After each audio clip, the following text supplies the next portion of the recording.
സമൂഹത്തിനായി ഏറെ വിലപ്പെട്ട സേവനങ്ങൾ നൽകുന്നവരാണ് ഡോക്ടർമാരെന്നും സമൂഹത്തിന് എന്നും കരുതലും സ്നേഹവും നൽകാൻ അവർക്ക് കഴിയണമെന്നും തമിഴ്നാട് ഗവർണർ RN രവി പറഞ്ഞു. കൊച്ചി അമൃത സ്കൂൾ ഓഫ് മെഡിസിന്റെ ബിരുദദാന ചടങ്ങിൽ മുഖ്യാതിഥിയായി പങ്കെടുത്ത് സംസാരിക്കുകയായിരുന്നു അദ്ദേഹം. സമൂഹത്തിന്റെ ആകെ മുറിവുണക്കുന്നവരാണ് ഡോക്ടർമാരെന്നും ആ ബോധമാണ് ഡോക്ടർമാരെ നയിക്കേണ്ടതെന്നും തമിഴ്നാട് ഗവർണർ RN രവി പറഞ്ഞു. ഭാരതത്തിന്റെ നിർണായകമായ യാത്രയിൽ ഡോക്ടർമാരുടെ പങ്ക് വളരെ വലുതാണ്. But let me share with you all, my friends. You are on a journey of life hereafter. A journey of life which has three extremes. Your personal life. Personal life as an individual. Personal life as a family member.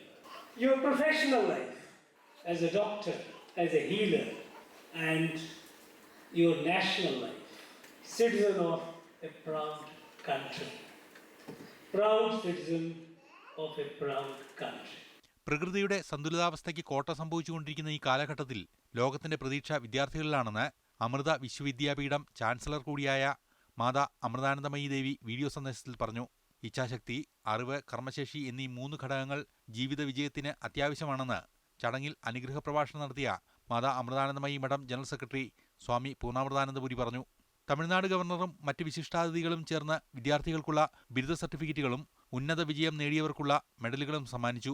Kochi Amrita school of medicine principal doctor KP Girish Kumar, community medicine വിഭാഗം മേധാവി doctor S Aswathy, gynaecology വിഭാഗം മേധാവി doctor ശോഭ Nair, pharmacology വിഭാഗം മേധാവി doctor Princy Louis തുടങ്ങിയവർ സംസാരിച്ചു.